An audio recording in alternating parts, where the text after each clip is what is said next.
Physicians are often worried about calling. I mean, often I'll actually get a physician saying to me, "I'm sorry to bother you. This doesn't seem like an important question."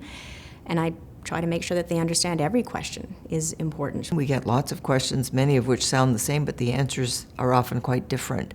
So I would try to reassure physicians that they can call in at any time because that's our role, is to help them.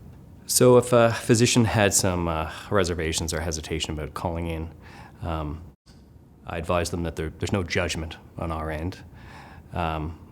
We get it.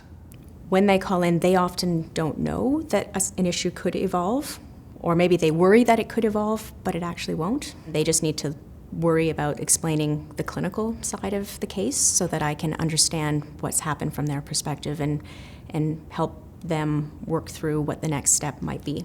First thing I want a physician to know is that they're not infallible, that it is possible to be a bright, conscientious individual and still make a mistake.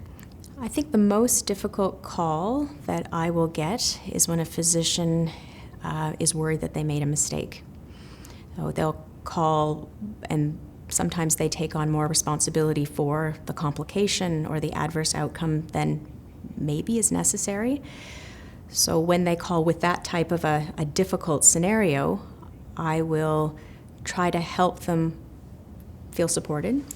You might not believe this, and you and your colleagues probably don't talk about this, but there are many of your colleagues, many of your compatriots, many of your contemporaries who've likely also been the subject of a complaint as well. And so it isn't something to be ashamed about. I try to remind them of the good work that they do every day in order that they can learn from the situation and be able to continue practicing medicine in a way that makes them proud.